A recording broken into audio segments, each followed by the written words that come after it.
What's up everyone, welcome back to the channel. Today we're gonna talk about fish. I'll give you the list of the fish I think every beginner should consider while setting up a first reef tank.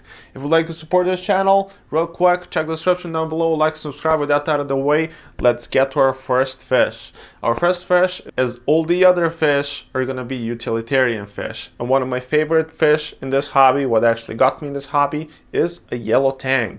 Today, most of the yellow tangs that are out there are captive bred, which I actually very like, especially because they're small. I know there's lots of you guys out there that like big fish, they like huge tanks. I'm not into that, so I love it because I can get it very small. I can keep it in 40 gallons up to 120 gallons and they'll do very, very good.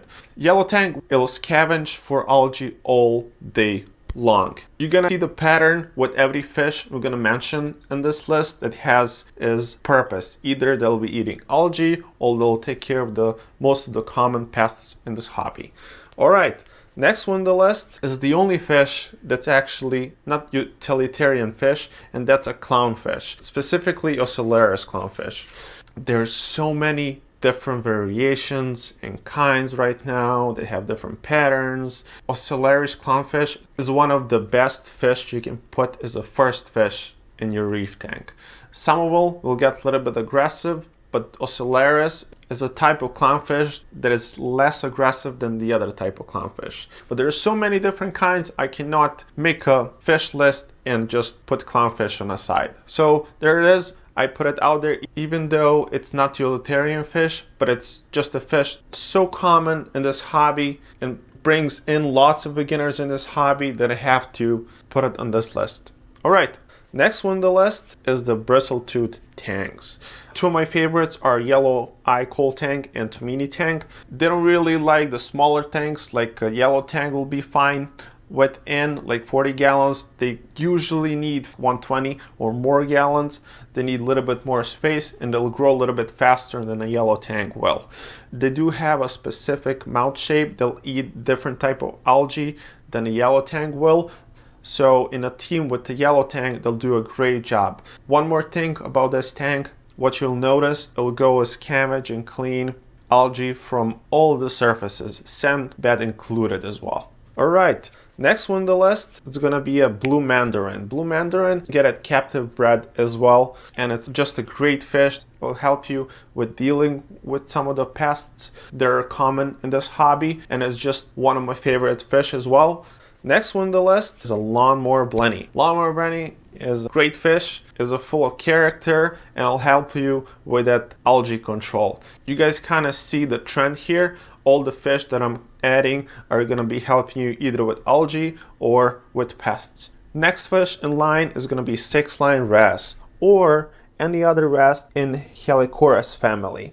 I do suggest to add 6-line wrasse because it is one of the more aggressive wrasse out there. To add it last in the tank. Together with blue mandarin will help scavenge those pests, and is a predator type of fish. They'll chase all the nudibranchs or little itsy crustacean that'll bother your corals. Alright, next fish on the list is going to be a aptasia eating filefish. What I added this fish on the list is I've seen that lots of people have aptasia problem in their tank. Aptasia eating filefish is one of the captive bred fish as well. And with adding this fish, even though you might have aptasia in your tank, you'll never see it or know that you have it in there.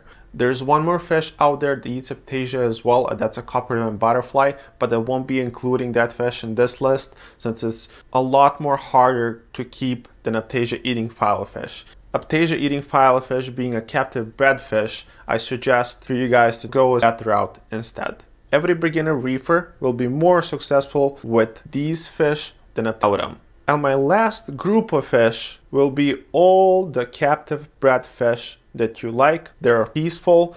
I would suggest you guys to go to Biota site and look up all their blennies and coral beauties and clownfish, or that fish that are captive bred are a great option, and you guys will have way more success with keeping them alive. There's lots of other herbivores or tangs that you can get out there, but they're either too aggressive, like a purple tang, they'll just grow too fast, like sailfin Tang, but they're good options as well. But I do prefer yellow Tang because it's more tame and doesn't need as much space, and it's not as finicky to ick and other diseases. There's other Tangs as well out there. They're ick magnets. I tried not to add those into this group. There's one more fish that I like that it's out there, that's a foxface.